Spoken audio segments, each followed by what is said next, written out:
Welcome to our deep dive.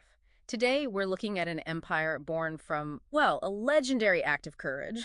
The Hoysala Dynasty. That's right, an empire that really shaped a huge chunk of South India. And our mission, as always, is to pull out the key insights from the sources, give you that shortcut to understanding this fascinating period. So, diving in, the origin story is pretty wild, isn't it? A guy, Sala, killing a tiger. How does that become the foundation for an empire? It's quite the story. The legend does his guru yelled, Hoysala!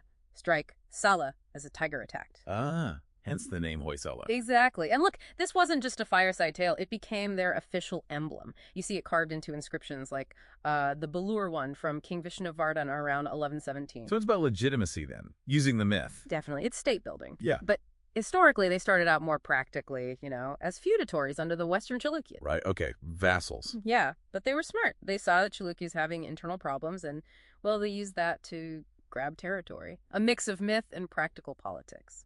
Okay, so that leap from vassal to a real independent power, how did that actually happen, beyond just spotting weakness? Well, the key figure you need to know is King Vishnuvardhana. He reigned from about 1108 to 1152. Okay. He's often called the real founder. He wasn't just waiting for opportunities, he made them. He beat the Cholas decisively at the Battle of Talakadu in 1114. Talakadu. That sounds important. Oh, it was. He earned the title Talakadaganda, Conqueror of Talakadu. And his strategy was clever, like a two-front approach. Secure the south first, then challenge the Chalukyas up north. Smart. And that worked. It did. He expanded the kingdom significantly and eventually moved the capital from Belur to Dorasamudra. Which is now Halebidu, right? That's the one, Halebidu. So that sets the stage. But when did they hit their absolute peak, like the height of Hoysala power? That would be under Vishnuvardhana's grandson, Veera Ballala II. We're talking late 12th, early 13th century. By 1187, he had achieved full independence. No longer just claiming it, but living it. He defeated major rivals like the Yadavas, pushed north all the way to the Krishna River. Wow, so real expansion. And more. He even intervened down south to help reestablish the Chola kingdom. Yeah. This guy wasn't just a regional player, he was acting like an emperor. And got the titles to match, I assume. You bet.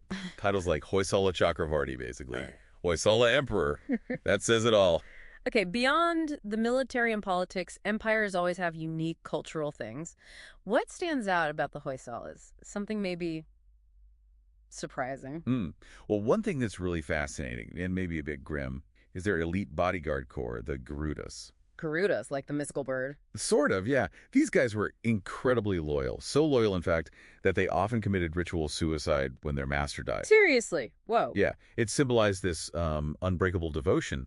And they weren't forgotten. They actually put up special pillars, Garuda pillars, to commemorate them.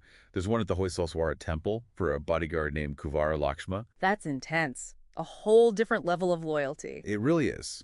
Yeah. But probably their most enduring legacy, the thing people see today, is their architecture. Ah, yes, the temples. They're unmistakable, aren't they? Absolutely.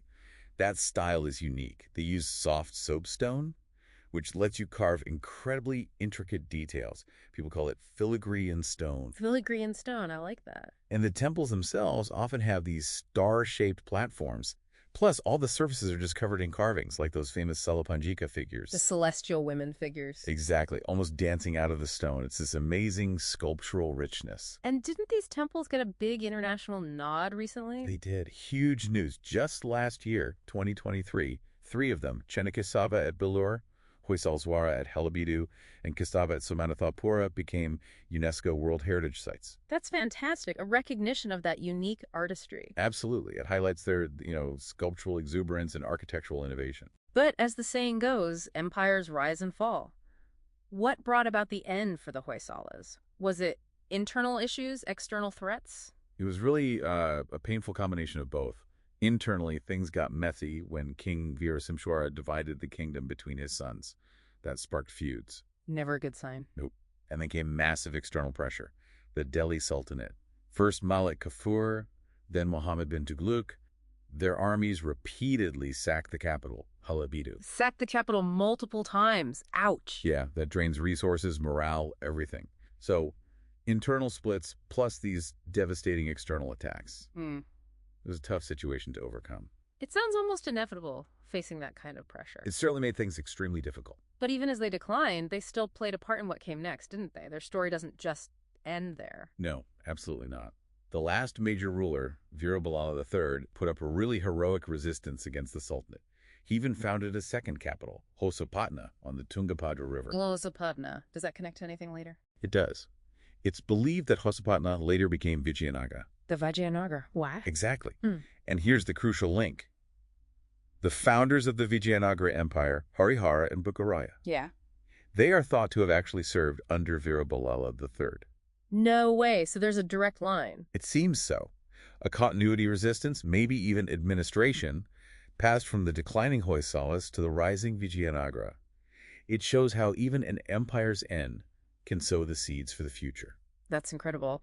So the Hoysala legacy isn't just stone temples, however amazing they are.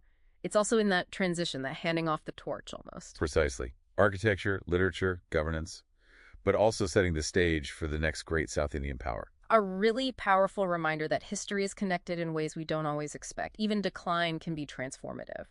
So thinking about the Hoysalas, what really sticks with you? Is it that origin myth becoming an emblem, the sheer artistry, or maybe that final act paving the way for Vijayanagara? Definitely something to mull over. Until our next deep dive.